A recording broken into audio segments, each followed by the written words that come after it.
Goeiemôre.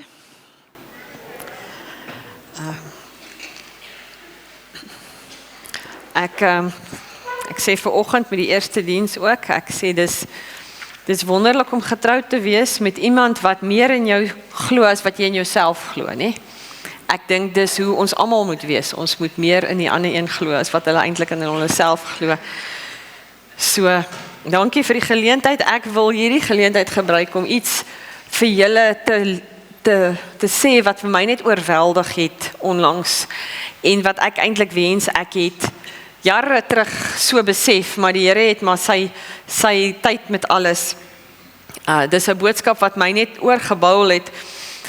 Iets wat ek nog altyd geweet het eintlik, maar dit het net nie ingesink nie. So, as julle hierso sit, as julle net julle oë sal toemaak, ek wil net bid. Ons vra net die Heilige Gees, asseblief, dat U ons oë sal open en ons harte sal open. Dat dit wat U wil hê, elke persoon hier moet weet, maak nie saak wat dit is nie, dat dit sal insink en dat hulle dit sal doen. En ek bid, laat hulle die wonder van die woord sal sien, vanoggend, in Jesus naam, amen. Ek bid dat julle die wow, ek het nie 'n beter woord in Afrikaans nie, as die wow in die Here se woord sal sien. Ons het vanoggend praat ons van Opstanding Sondag en dit is 'n blye dag. Ons het nou klaar begrafnis gehou. Hierdie is 'n blye dag. Dit is 'n triomfdag, nê? Dit is Opstanding Sondag en dis die viering van die hemel se grootste herstelverhaal. Waar die hemel het die grootste herstel is vandag gedoen. Nou, as ons kyk na die graf, sien ons die graf is leeg. Ons dis nou vandag die dag wat Maria gekom het en gesien het die graf was leeg en sy was hartseer. En sy het gehuil en sy het gesê hulle het hom weggevat en sy het dit nie besef nie. Sy het nie besef alles wat hy al vir haar gesê het is eintlik nou waar nie. Sy het dit nie besef nie totdat hy aan haar verskyn het. Onthou, Jesus is die woord. En toe die woord aan haar verskyn en dit insink en sy besef, toe verander alles. Toe's daar herstel. Die herstel het gekom toe sy besef hy's lewendig. Sal met die doen ek iets verkeerd? Ek het hare wat pla en alles. My kop is groter as hare.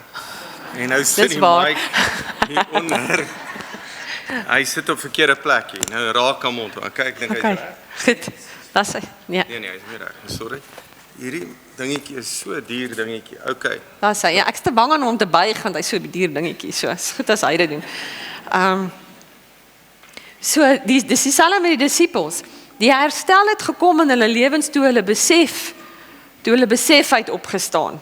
Toe hulle besef die graf is leeg, toe die woord eintlik insink, toe maak dit 'n verskil in hulle lewens. En dis wat ons vandag vier. Ons vier die restaurasie, die herstel. Nou restaurasie is om iets terug te bring mos na sy vorige perfekheid, sy glorie, om dit te herstel, om dit weer reg te maak soos hoe dit oorspronklik was, hoe wat dit behoort te gewees het. En ons vier die herstel vir ons. Vir ons, Jesus het dit gekom om dit vir jou te doen, om vir my te doen. Hy het dit nie vir homself kom doen nie, hy het dit nie gekom doen omdat hy lus was om dit te kom doen nie, omdat hy die eer wou hê nie. Hy het dit kom doen vir jou en vir my. Die hele dag vandag gaan oor jou en my. Die beste vers om dit te beskryf is 2 Korintiërs 5 vers 17. Daarom as iemand in Christus is hy 'n nuwe skepping, hy's herstel, hy's splinternuut. Die ou dinge het verbygegaan. Kyk, hulle het nuut geword. Dit was lank op ons muur gewees, hierdie vers. Nou, ek weet nie wie van julle nie, wie van ons almal is in Christus? Weet, julle almal in Christus, ek is in Christus, nie? So die vers sê, as iemand in Christus is hy 'n nuwe skepping. Jy's 'n nuwe herskepping, jy's herstel. Dis wonderlik, so ons kan eintlik nou almal huis toe gaan, dis gedoen. Nee, ek weet nie wat ons hier doen nie. Ons kom net koffie drink, dis klaar, preek is klaar gedoen, want dis eintlik die vers waaroor dit gaan. Maar as ons na ons lewens kyk, is dit nie altyd hoe ons lewens lyk nie. Partykeer, as ek kyk hoe ek leef, of hoe ek voel, of dele van my lewe, dan lyk my lewe eintlik so. Of 'n deeltjie, jy weet, dis nou nie dat ek in sak en as sit nie, maar daar's goed in my lewe, wat ek voel so lyk. Het voel asof dit is bietjie verniel. As ek na my verlede kyk, dan voel dit vir my, ek het goed gemis. of ek het herstel nodig, of daar's goed wat verlore is, of wat bederf is.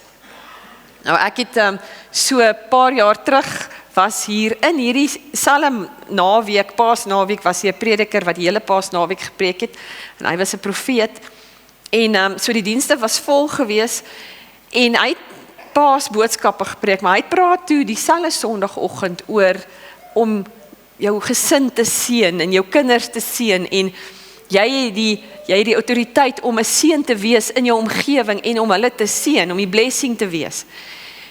En ek sit daar agter, want met die besoekende prediker, alles was vol, en ek sit daar agter, en op een of ander rede, ek weet nie hoekom nie, ek weet nie eens lekker wat al sy boodskap van was nie, ek onthou daai deel, en ek sit daar agter op 'n swart stoel, en ek sit langs Ursula, ek weet nie waar haar familie was daai dag nie, maar ook al, ons twee sit deur agter op 'n stoel, 2 stoele daar agter 'n swart stoel, en die plek is vol, en hy kom, en hy sê aan die einde, weet hoe jy jou kinders moet seën, en alles wat mens moet doen met jou kinders as hulle groot word.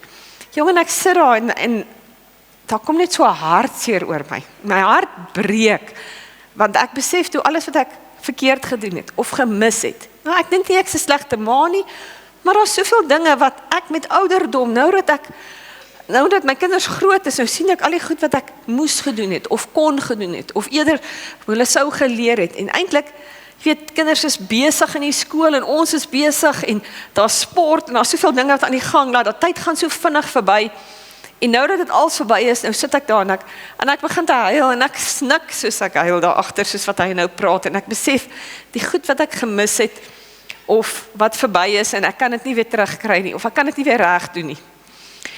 En ek huil daar so agter, en hy sê naderhand, okay, goed, nou moet jy vir jou gesin langs jou bid, en seën hulle, en seën jou kinders, nou is dit net ek en sy wat daar sit, so sy sit haar hande op my, en sy seën my, en ek huil, ek klank soos ek huil, en sy het nie eers 'n gebed gekry van my kant af nie, ek het haar nooit geseën nie, al wat ek kan doen is, ek kan sit daar en huil, en ek is so, dit het my so oorweldig. So tussen die einde van die diens, en ek sê, ek moet nou huis toe gaan, want as almal hier omdraai en uitloop, lyk ek nou soos 'n oorlogsveld, dis net rooi oë en geswel en alles, en ek storm hier uit, en ek sê huis toe, en ek gaan sit daar op my bed, en ek sit daar en sê, Jesus Here, wat nou? En daai deel kom op, en dis nie eintlik my gedeelte vir die vandag nie, maar dis my herstel gedeelte, van Matteus 20, vir daai oomblik was, van waar Jesus die storie vertel, waar die eienaar sy werkers loon gee, en aan die einde van die dag, toe almal nie die hele dag gewerk het nie, gee hy vir die ou wat net 'n uur gewerk het, dieselfde loon, as iemand wat die hele dag gewerk het. En die boodskap wat ek daar uitgekry het, en dit was net in my gedagtes opgekom, is die woord van die Here wat net opkom, die Heilige Gees wat my herinner, en ek besef net, die Here sê net vir my, hy sal seker maak, dat my kinders dieselfde loon kry, wat 'n hele werker vir die hele dag gekry het, vir as ek nou die alles gedoen het. En dit was vir my so troos, dit het my so herstel, dit het my soveel hoop gegee, en dit is ons wat die woord van die Here vir ons doen, hy gee ons soveel hoop, en as hy kom, hy gee vir ons soveel hoop, van dit wat absoluut eintlik onmoontlik is, of verlore is, of verkeerd is, dit is onherstelbaar, en sy woord kom, en hy herstel my so, laat ek nou kon terugkom, en aan alles aangaan, en dit is nog steeds iets wat ek kan vashou, elke nou en dan, en hou ek aan daai beloftes vas, die Here gee dieselfde loon. C.S. Lewis skryf, hy sê, spyt speel herinneringe terug, met net genoeg verdraaiing, om die verlede, soos 'n profesie te laat voel. Dink bietjie daaraan. As jy terugdink aan spyt, verdraai jy dit net genoeg, laat dit vir jou 'n profesie is, van 'n toekoms wat dis 'n verdoemende toekoms, dis te sleg. Dis altyd negatief. Hy verdraai dit net dat jy net die verkeerde profesie kry. Dis wat spyt doen, dis wat die duiwel doen. Maar die skrif kom, en hy onderbreek daai patroon, daai manier van dink. Die woord van die Here kom, en hy herskryf dit, en hy gee vir ons nuwe hoop, en hy gee vir ons uitweg, hy is die een wat die ding herstel, hy herstel dit, en dit was God se woord aan my daai oggend, dit was my herstel, en ek beleef daai oggend herstel in in 'n area in my lewe en ons het almal iets wat moet herstel vanoggend. Ons altyd iets wat ons dink ons het gemis. Al sê jy vir niemand nie. Al weet niemand nie, die duiwel het 'n manier om vir jou te kom uitwys en hy verdraai dit net genoeg, laat die profesie van die toekoms net klink asof dit nie, dit is verby. Nou, hy sê hoe ons moet herstel. Hy sê ons moet herstel deur die gesindheid. Gesindheid is vir my 'n moeiliker woord as die gedagtes. Hy sê in Filippense 2 vers 5, hy sê laat die gesindheid of die gedagtes wat daar in Christus Jesus was, ook in julle wees. In die Engels en die Grieks is dit om te dink, om te oordeel, om te observe, om 'n ding so te sien, en om jou kop in daai rigting te sit, to direct your mind in daai rigting. So hy sê daar, let this mind be in you, which was in Christ. Nou weet ek nie van julle nie, maar dit voel vir my heeltemal buite bereik. Hoe op aarde kry ek God se gedagtes en se mind, se brein, hoe hy dink, hoe kry ek dit in my kop? Ek weet nie van julle nie, het julle vanoggend opgestaan en gedink soos Jesus dink? Dink julle outomaties net soos Jesus dink? Dit voel altyd vir my asof dit 'n berg is wat ek nie kan uitklim nie. Dis iets wat ek net nie kan bereik nie. Maar toe ek begin besef dat dis nie 'n kitsverandering nie, dis nie toe ek die Here aanneem, nou ewesklik dink ek soos Christus nie. Dis 'n proses wat ek moet volg. En dis om in dieselfde rigting te dink soos Jesus dink. Dis om my te bely in dieselfde rigting. Nou moet ek dieselfde dink soos Jesus. Dis nie om impulsief te lewe nie. Ek lewe impulsief. Ek reageer op goeters. As iets gebeur, dan is die reaksie daarvoor dat ek altyd kan mooi dink. Maar dis om deur die woord te leef. Dis om die woord te vat en dit terug te lewe. En dis moeilik as jy nie die woord ken nie, né? Dis moeilik. Dis om my gedagtes in dieselfde rigting te sit soos Jesus. En nou hier's nog 'n vers, 1 Korintiërs 2 vers 16. Wie kan verstaan wat die Here dink?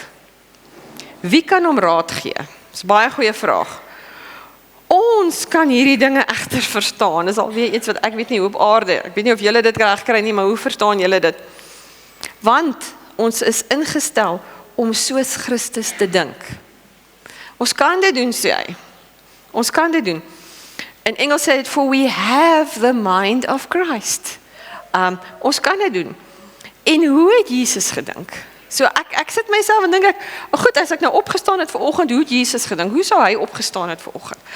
Wat ons het is, Jesus het gedink, hy het die woord gedink. As hy reageer het dit uit die skrif gevloei. Hy het nie net 'n reaksie gehad nie, hy het die skrif geken, hy het die woord geken en hy daaruit reageer en hy het die woord herhaal. As ek wil dink soos Jesus, dan moet ek die woord herhaal. En ons almal het 'n Bybel in ons huis, baie Bybels in ons huis. Ek weet nie van julle nie, maar ek het baie in my huis. Maar dit raak so gewoond om te hê, laat mense nie eintlik die woord ken nie. Ken ons dit? Dit is, lees ons die woord as laat dit is die manier hoe ek moet dink. Hier is 'n baie groot vers wat ons almal goed ken, ons almal al baie gesê het.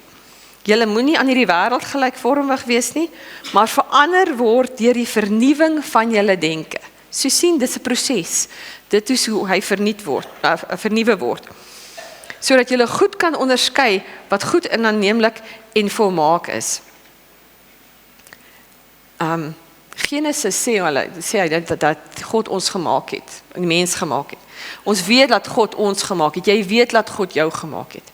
Maar ons moet besef dat hy ons manier van dink ook maak, besig is om te maak. Hy skep 'n manier van dink. Hy wil ons gedrag ook maak. Ons gedrag moet heilig wees, nie?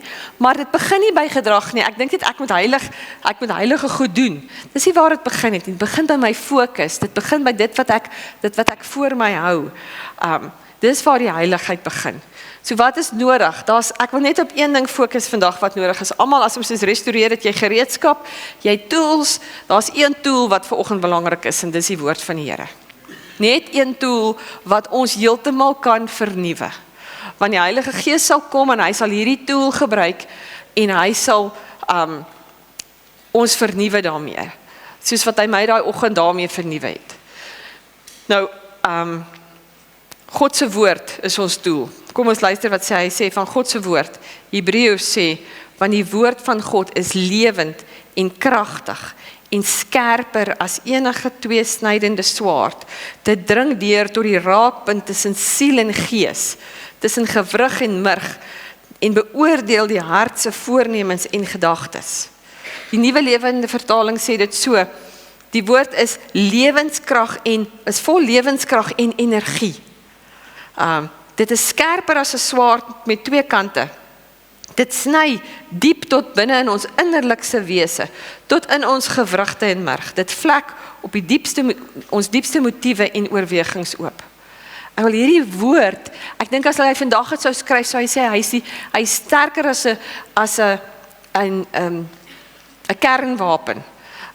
Hy sal, dit is 'n woord wat die meeste krag het, dis 'n wapen wat die meeste krag het, is in 'n woord. Ons kan dit nie begryp nie. Hoe kan 'n woord, hoe kan 'n Bybel wat jy het, wat daar in jou huis rond lê, hoe kan hy so kragtig wees?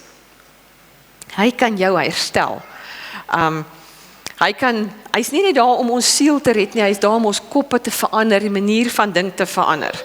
En hy kan goed verander ons dink anders oor pyn, ons dink anders oor versoeking, ons dink anders oor tyd, ons dink anders oor onsself, as ons net sien wat die Bybel vir ons sê. Dit moet in ons gedagtes wees. Dan sê hy hierso, hoe ons dit moet doen, hè? Hy sê, verder broers en susters, alles wat waar is, alles wat eerbaar is, alles wat reg is, alles wat rein is, alles wat lieflik is, alles wat lof verdien, ja, alles wat deeg of watter prysenswaardige saak daar ook al mag wees, rig julle gedagtes daarop. Ek weet nie of enigeen van julle my lekker verstaan het daar nie. Ek moet elke woord gaan opsoek amper om te weet wat ek moet dink. En dan moet ek sê, ek weet nie of enigeen van julle dit gedink het vanoggend nie. Wie het hierdie gedink vanoggend? Want dit is vir my net te ingewikkeld. Maar ek sit en dink ek myself vanoggend, het ek eerbare gedagtes vanoggend gedink? Ek het maar gewone goed gedink van koffie en wat aantrek en ek het weet die hond en gehardloop om die hond van die bed af te tel en die hond moet nie seer kry nie en is dit eerbare gedagtes? Jy weet wat is eerbare gedagtes? Wat het julle gedink vanoggend wat eerbare gedagtes is? En ek weet nie hoe om al hierdie goed te dink, wat is dit? Dis waar, alles wat waar is, eerbaar, reg, rein, lieflik, lof verdien, deeg, prysenswaardig. Ek wil, dis wat die engele in die hemel elke dag doen. Dis nie wat ons hier op aarde doen. Dis nie wat jy doen as jy nou werk toe gaan, of as jy goed verkeerd gaan in jou huis nie. Dis definitief wat jy nie dan doen nie. Maar so hoe op aarde kry mens dit reg? Want dis wanneer die God van vrede saam met jou wees. Hoe kry mens dit reg? En toe dit my tref, toe besef ek is eintlik so maklik. Dis so maklik om al hierdie goed te doen. En dan kan ek die God van vrede saam met my hê. Ek kan in vrede leef. Hoe doen mens dit? En die manier om dit te doen is om die woord van die Here net dit te praat. Om te dink. Die woord van die Here is waar, eerbaar, reg, rein, lieflik, verdien lof, deeg, prysenswaardig, alles. As ek my gedagtes as ek net die Bybelverse, en watter vertaling vir jou werk is die regte vertaling. Die een wat jy lees is die regte vertaling. As ek net dit doen, dan dink ek soos Jesus, want dit is wat Jesus gedoen het. Hy het die Bybel gelees, hy het die Bybel geken en hy dit was wat in sy gedagtes was. Vers 9 sê, hou aan om alles wat julle van my geleer het en ontvang het te doen, alles wat julle van my gehoor het en gesien het te doen, en dan sal die vrede met julle wees, sê hy. En ek soek hy vrede. Partykeer sit mens, dan smeek mens vir die Here vir vrede, nie? En hoe kry mens vrede? Ek het altyd gedink, jy kry vrede wanneer jou omstandighede beter gaan. Maar hoe kry jy vrede in oorlogtye? Dit is baie keer oorlog in 'n mens se lewe, is dit nie? Hoe kry jy dan vrede? Dan is dit net vrede as die oorlog verbygaan. Die Bybel sê nee, jy kan vrede hê binne in die oorlog. Want vrede kom nie as jou omstandighede verander nie. Vrede kom as jou gedagtes verander. Jou gedagtes verander as jy weet hoe om te reageer as jy die woord van die Here gebruik. En dit is vir my nou sommer net oorgebou en ek het net besef, maar dis wat die Here wil hê ons moet doen.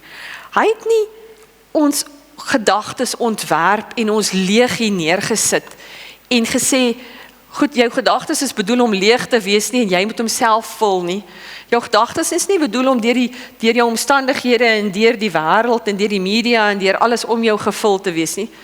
Hy het ons gedagtes en ons koppe ontwerp om deur die woord gevul te wees. Om deur dit wat hy vir ons gesê het, hoe hy dink, om daarmee gevul te wees. As ons gedagtes met die woord van die Here gevul is, dan sal ons vrede hê in 'n oorlogtyd. En dis hoe mens vrede hê. Ek is nie oorgelaat om net te reageer op alles nie. Ek moet reageer soos Jesus reageer het. En alhoewel, dis wonderlik dat mens Sondag hier is en mens hoor die woord van die Here, het hy nie ons gemaak om een keer 'n week die woord van die Here te lees nie. Hy het ons gemaak om elke dag gevul te word met die woord van die Here, om met sy woord sterk gemaak te word. As ons kyk met Jesus in die versoeking, hy het nie in die versoeking gegaan met al die geskrifte en met al die rolle geskrifte, hy het nie daarin gegaan soos wat ek nou sal gaan, as ek gaan, het ek my sakkie met al my boeke en my Bybel en ek het my foon en alles, maar hy het nie daarmee saam ingegaan in die woestyn toe hy versoek is nie. Hy het met niks ingegaan nie, maar met sy gedagtes wat klaar gevul is met die woord van die Here. En toe hy versoek is, het hy elke keer geantwoord met die woord. Hy het nie gestry nie, hy het nie gekom met verskonings of gestry of niks nie, hy het gekom met die woord. En dit was genoeg om die hele ding te verander. Om die duiwel te jaag, vir hom vrede te gee, dit was genoeg. Die woord is genoeg. Vrede word nie toevallig gevind nie. Baie keer, soos ek sê, moet ek smeek vir vrede. Dis nie hoe dit werk nie. Vrede word gebou deur elke gedagte, een op 'n slag. En die gedagtes van die woord van die Here. Nou kom ons kyk hoe gebeur dit, en hierdie slide is vir die kinders, want julle moet vir julle ouers gaan sê, en julle sit nie by Kids Focus vandag nie. Daar's 3 goed wat ons moet doen. Die eerste ding is ons kop, tweede ding is ons mond, die derde een is ons hart. So dis hoe ons die woord van die Here in ons lewens inkry, en dis hoe jy herstel kry. Dit is hoe die disippels besef het, daar's herstel, vandag gaan oor herstel. Ons kop, ons mond en ons hart. Eerste een, ons kop, ons moet herhaal. Herhaling klink so eenvoudig en dit klink na tydmors. En dit klink na ietsie wat net onder ons is, want weet, ons is besig. Daar's baie belangrike goed in ons lewens. Josua 1 vers 8, hou hierdie wetboek altyd by jou, dink dag en nag daaroor. Herhaal, weer, dink dag en nag daaroor, sodat jy alles kan doen wat daarin geskryf is. Jy sal dan sukses behaal op jou pad. Jy sal sukses op jou pad behaal. Dit kom nie uit die wolke uit nie, dis nie ewe skielike wonderwerk nie, jy sal sukses behaal. Jy sal voorspoedig wees. Dis hoe die Here deur ons werk, is hou hierdie boek in ons, vir Josua, hou die boek in jou kop. Onthou, Josua is hier, hy staan hier op die vooraand van 'n geveg. En voordat hy die volk in 'n beloofde land moet inlei, ek wil dis die fight van alle fights hierdie. Dis die beloofde ene, dis Kanaan, dit is wat almal verwag, dis mos reuse en die sprinkane is amper groter as die mense en ek weet nie wat als gesê is nie. Ek bedoel, dit is 'n groot bekleierery. En wat sê die Here vir Josua? Hy gee hom nie wapens nie, hy gee hom nie 'n strategie nie, hy sê nie, hy lê nie 'n hele plan uit nie, hy sê vir hom hierdie sin, hy sê, hou die wetboek altyd op jou lippe, sê dit dag en nag, so hy sê vir hom, repeat, hy sê herhaal, hou dit in jou mond, sê dit oor en oor en oor, mediteer dag en nag, en jy sal voorspoedig wees. Ons opleiding is nie met enigiets anders behalwe hier. Dit was Josua se opleiding, hierdie woord van die Here. En wat ons herhaal word, wat ons glo, en wat ons glo word, wat ons doen. En dis nou die sukses wat jy behaal, is dit nie? Ons probeer dikwels ons lewens regmaak met gewoontes, né? Dis mos nou die nuwe ding in gewoontes, new habits. Begin met habits, small habits, habit stacking, al daai goeders. God wil hê ons moet dieper gaan. Ons moet begin dieper, ons moet begin by die woord van die Here. Dis sy plan. Wat hy sê, wat in ons hart dink, dis hoe hy is. So dit wat ek heeltyd dink, dis hoe ek gaan leef. En dis hoe die Here werk, dis eenvoudig. Ons dink dis te eenvoudig, en dan doen ons dit nie. En ons raak besig en dan doen ons dit nie. Maar as ek dit doen, dan sal my vrese nie noodwendig oornag verdwyn nie, maar ek sal begin anders reageer, en my vrese gaan my ophou om my lewe te lei. Dis nie 'n wonderwerk nie, maar dan begin ek anders reageer. Die tweede ding, kyk, die eerste ding is ons kop, ons moet herhaal, want dit wat ons mos met ons koppe doen, oor en oor en oor herhaal. Die tweede ding is ons lippe. Ons moet hardop met onsself praat. Romeine 10 vers 17, die geloof volg deur die aanhoor van die boodskap, aanhoor van die woord, en die aanhoor van die boodskap volg uit die prediking van die goeie nuus, wat handel oor Christus. As ons gaan hoor van Jesus, hoor met ons ore, ons moet hardop met onsself praat, né? Ons moet dit sê, geloof kom deur die gehoor en gehoor deur die woord van God. Julle ken hom ons ook almal so. Deur die gehoor. Dis baie snaaks hoe die Here dit opstel, maar dis waar. Jy glo wat jy heeltyd sê. Nou daar's 'n evangelis, J. John, hy sê, as jy wil hoor hoe God met jou praat, lees die woord. Ons almal glo dit, né? Ons almal glo dit. Dan sê hy, as jy wil hoor hoe God met jou oor 'n hoorbare stem praat. Het enige een van julle al gehoor dat God met jou met 'n hoorbare stem praat? Wil enige een van julle graag God se hoorbare stem hoor? Ek het besef, ek het God se stem hoorbaar gehoor. Ek het nie dit gedink vir lank nie, maar ek besef, ek het God se stem hoorbaar gehoor. Want hy sê, as jy wil hoor hoe God met jou praat in 'n hoorbare stem, dan lees die woord hardop. Dan hoor jy sy stem in 'n hoorbare stem.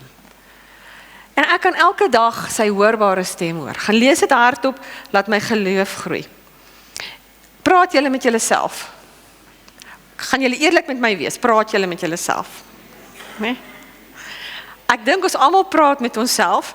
Ek het COVID geniet in die sin van ek praat baie met myself, en as ek winkel toe gaan en nou het ek 'n masker op, nou kon ek saggies met myself praat en niemand het gedink ek is weird of crazy nie, want ek kon daar so vir myself sê wat ek moet onthou en wat ek vergeet, en ek het lekker gesels en ek het 'n groot gesprek met myself gehad.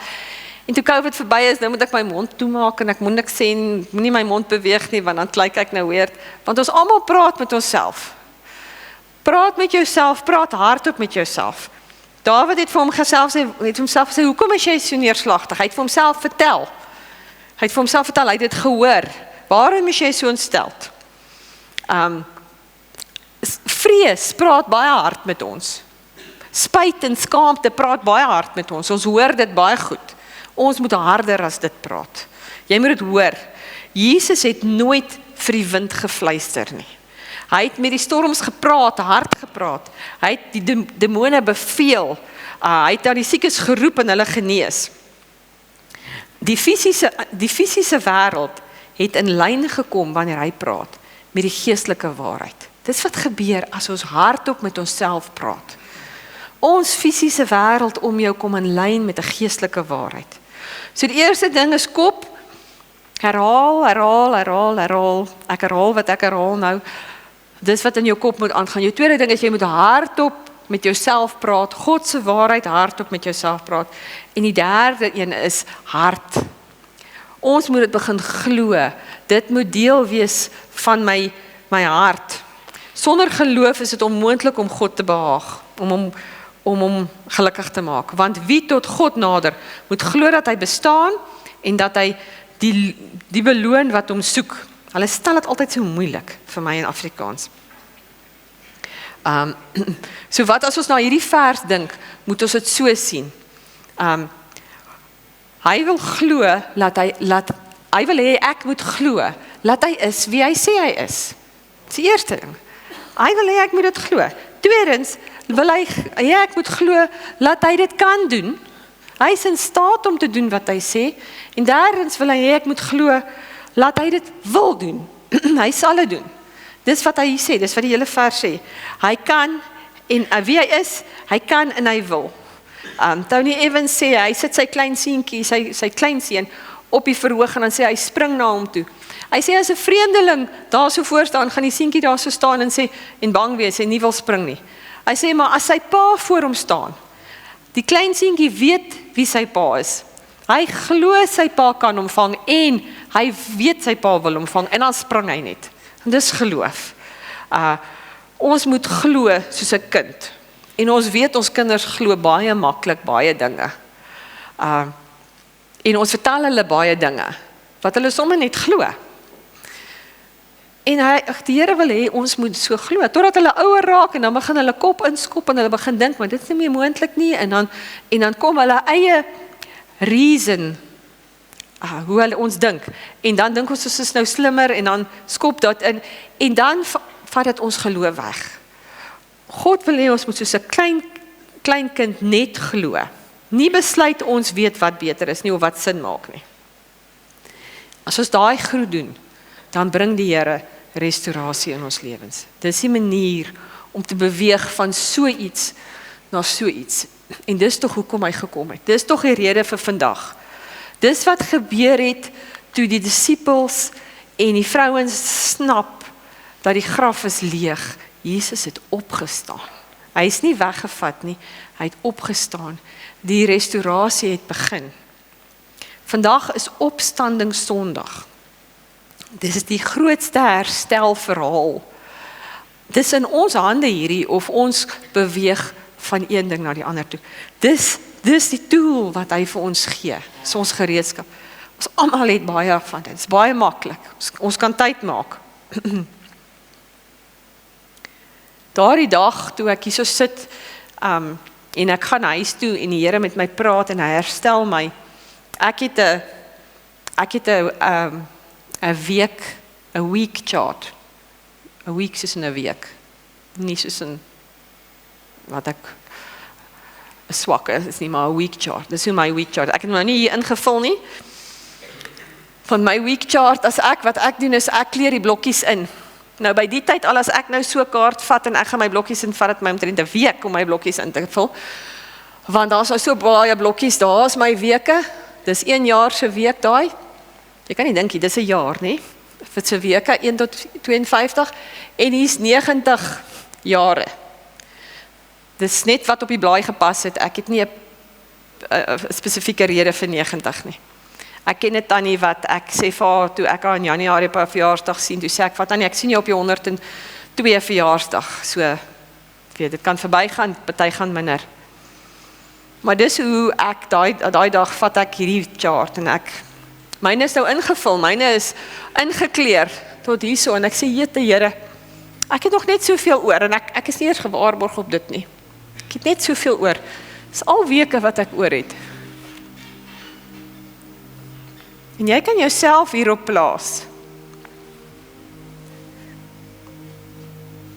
Hier is baie goeie blokkies. Ek bedoel hier het iewers hierso op is ek getroud, bietjie verder aan hier's 2 kinders, blokkies vir 2 kinders, baie goeie tye wat jy kan merk. En wat hulle doen is hulle merk hulle hoogtepunte op die blokkies, dan sê hulle dis wat hier gebeur het, dis wat hierdie week gebeur het. Dit is eintlik baie, wat is sobering, jy weet, dit laat my net bietjie dink aan jou lewe. En ek vat hierdie kaart, is my nou al redelik ingekleer hierso, en ek sê, Here, ek het nog net so bietjie oor. Nou, dis baie, maar wat dit ook al gaan wees, maar wat doen ek nou met al hierdie wat ingekleer is, wat verby is? Jy weet, die Here restoreer, dis waaroor vanoggend gaan. Hy gaan nou restoreer, as goed hier in die verlede wat jy voel, dalk jy gemis het, of verkeerd gedoen het. Partykeer is dit net dommigheid, tydmors of wat ook al, weet as mens ouer raak jy slimmer en dan kyk jy terug en dan sien jy al die spyt. En toe ek het so sien, toe onthou ek, maar goed, Jesus het net tot hier gekom. Jesus het net hier gekom, dis baie min. En hy het eintlik net hierdie 3 gehad, hierdie 3 lyntjies gehad. Wat hy het wonderlike goed gedoen. Ek bedoel, dit was sy hele, hy het die wêreld verander in hierdie 3 jaar. En nou ek sê vir Here, goed Here, maar dis wonderlik, ek is nie Jesus nie. Ek kan nie dit gaan doen nie, hy het die wêreld gerestoreer, maar ek kan nie dit nie, ek kan dit nie in 3 jaar doen nie. Totdat ek besef het, maar dis mos Jesus wat dit in my lewe doen. Hy het net 3 jaar nodig om die hele wêreld te verander. Hy kan wonderwerke en restaurasie in my lewe doen. En dis sy manier om dit te doen. Dis in my hande hierdie. Hierdie is wat ek kan doen. Hy doen nog meer wonderwerke. Hy doen nog groter goed wat in sy hande is, maar hierdie is in my en jou hande. As ons net besef die waarde van die woord van die Here. En as ons dit nie daar los op die tafel nie, op die rak nie, en ons gaan vat dit, en ons gaan sit dit in ons koppe, en ons herhaal dit, en ons sê dit, en ons doen bietjie sy manier. Hy het nie baie lank nodig gehad nie. En hy kan in hierdie deel, kan hy wonderwerke doen. Hy kan restoreer, hy kan alles nuut maak, hy kan vir jou nuwe kansse gee, hy kan daai loon gee, wat jy gemis het dalk, wat verby is. Dis wat hy vir jou kan gee. Het hang af wat ons hart of vir onsself sê. Dis wat jy hier sit, kom ons maak net ons oë toe, en ons gee die Here net 'n oomblik, ons gee die Heilige Gees net 'n oomblik, dink wat sê hy vir jou. Niemand ken jou lewe soos jy en die Heilige Gees nie. Niemand weet hoe lyk jou weke en wat het gebeur of nie gebeur nie. Niemand weet as jy herstel nodig het behalwe jy en die Here nie. Maar as jy vanoggend hier so sit en jy sê Here, ek het hulp nodig. Ek het herstel nodig. Soos ek daai oggend gesit het, ek sê Here, wat nou? Wat nou? Is dit dalk 'n deel, net 'n deel in my lewe wat, weet jy, wys alles mooi vir mense. Maar as jy iewers herstel nodig het, wil jy nie jou hand net saam my oplig en sê, Here, ek het herstel nodig in my lewe. Iewers moet daar verandering kom. Ek wil ietsie verander, jy moet 'n wonderwerk doen. Ek het herstel nodig. Dan wil ek net vir jou bid. Daar is nog steeds goed wat ek voel, die Here besig is om te herstel vir my. En dis 'n proses. Maar Here, vanoggend sien U elke hand hierso. U is die een wat kom herstel het.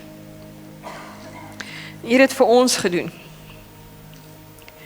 En as die dag eintlik amper verby is, en ek het nie die hele dag gewerk nie, ek het net 1 uur gewerk, en is nou te laat, en as niks wat ek daaromtrent kan doen nie, is dit, want ek net U wonderwerk nodig, U herstel nodig.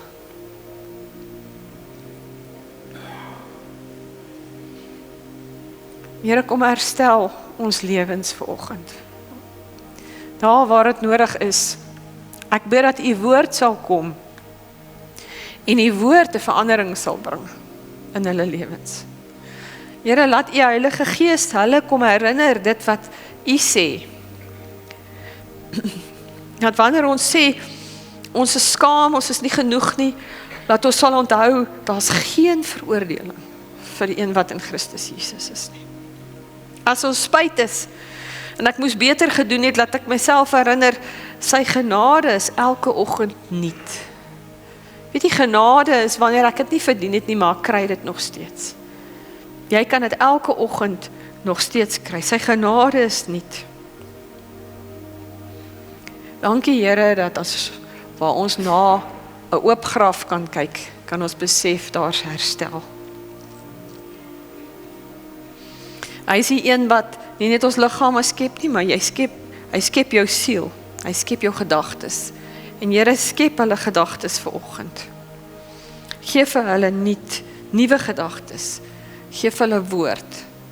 Dit wat vir hulle daar is om dit heel te maak. En ek dank U daarvoor in Jesus naam.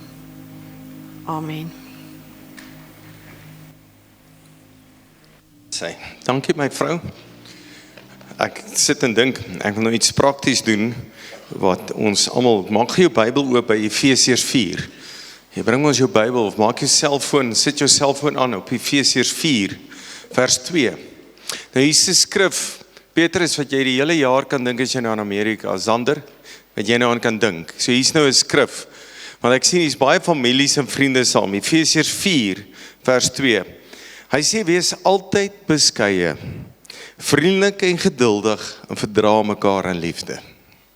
So jy kan die hele tyd daaraan dink, Here, ek moet nou net beskeie wees, hier's familie wat nou my kwaad maak, maar ek is nou beskeie, ek gaan nou vriendelik en geduldig wees, en ek gaan hulle nou verdra in liefde.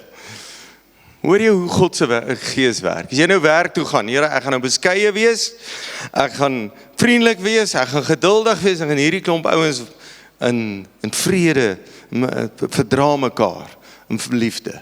Is dit nie mooi nie? Dis 'n skrif wat jy kan in jou lewe toepas, in jou lewe hê. Nou toe ons klein was, het ek dit vir die kinders geleer, en dan vergeet jy weer, en dan onthou jy weer. Nou die moeilikheid as jy met 'n pastoorvrou getroud is, net so rukkie as jy fight, dan sê sy die Bybel sê. Jy weet, dan sê ek nie moeilikheid. So baie dankie dat jy vanmôre hier was.